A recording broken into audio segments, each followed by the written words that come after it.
All right, so we finished up our little oil cooler install on the bobber, and tomorrow here in Tennessee it's supposed to be about 60 degrees Fahrenheit, somewhere around there, and so it'll be a good day to test this thing out, because what I want to see is not so much will it cool the oil, because I know it'll do that.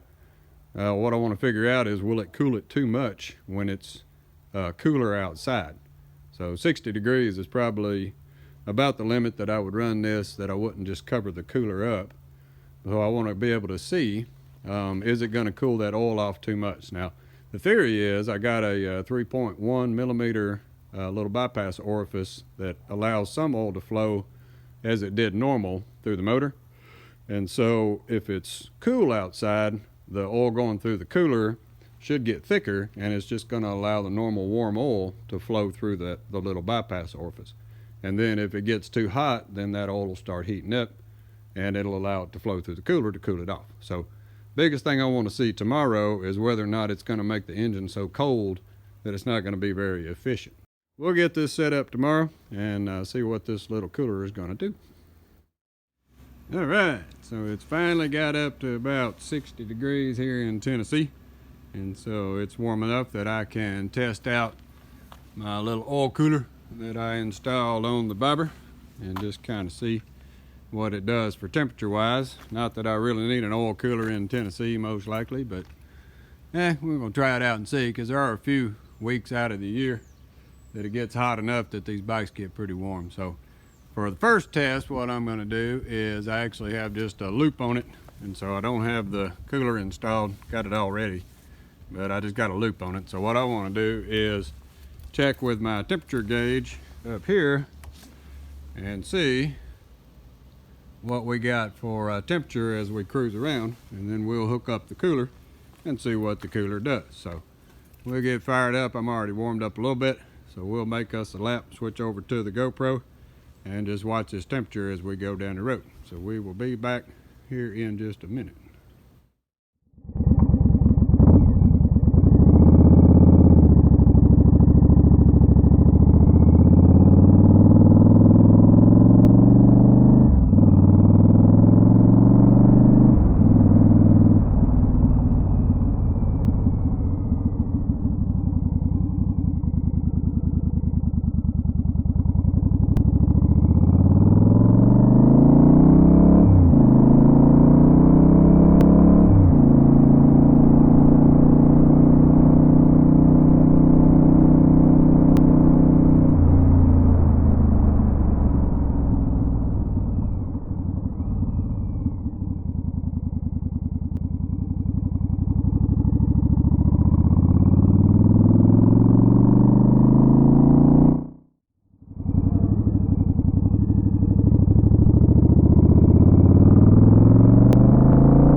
after running around here for one lap without the oil cooler, we can see that it doesn't really get that hot going down the road, but you can see once I stop, it continues to climb up quite a bit. So we're up about 92 degrees C, and I turned it off already. But it just climbs on up after you do a run because of all that residual heat inside the motor. So let's get set up and swap these lines out and then go for another ride.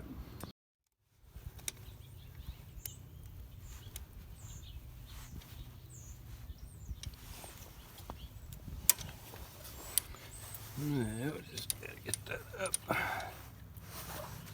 a little bit off of our muffler. Alright, so we'll get all that wiped down, add a little more oil to it, and we'll be ready to go again.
Alright, so we finished up our run with the oil cooler installed, and as we can see, it didn't actually drop the final temp too much. I've let it sit about the same amount of time. So before, I think it was like 92.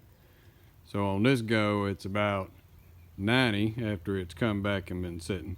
But the biggest thing that shows is that having that 3.1 millimeter bypass in it allows, as the cold air is blowing over the front of the cooler, it slows that oil flow down and allows the oil to flow through the normal path, but it tends to stabilize things, and so the temperature wasn't as erratic when I was riding around and having to stop. So it didn't start ramping up rapidly when I got caught at idles or stopping somewhere.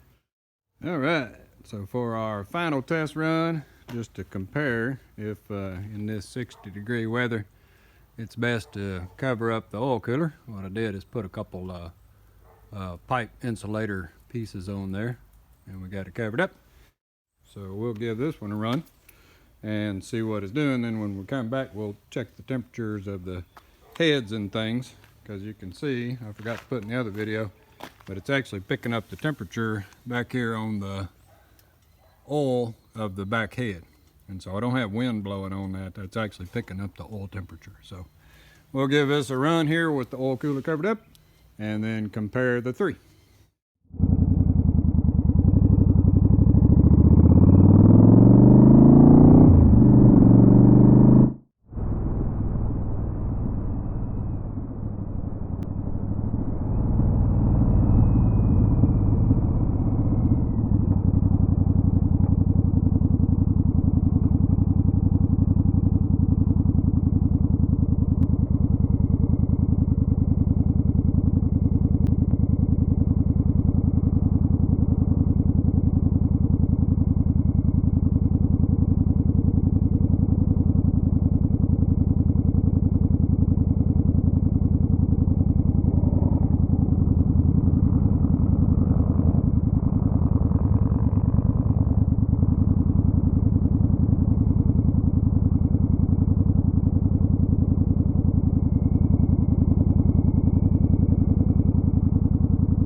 All right, so after finishing up our run with the oil cooler covered up, we can see that the bike, after sitting for just a few minutes, the temperature crept on up to 102. So the oil cooler definitely gets some of that residual heat, keeping it from getting up so high. And so we know for sure that the cooler's doing something. The good thing is, at this 60-degree weather, it doesn't cool it off too bad with it uncovered, and it runs about normal with it covered up. So looks like we're in pretty good shape with the sizing on the orifice. And I was watching my pressure, making sure that the pressure was good, and so everything looked really good. So we'll fire it up here and watch that temperature come back down now that it's sat there for a second.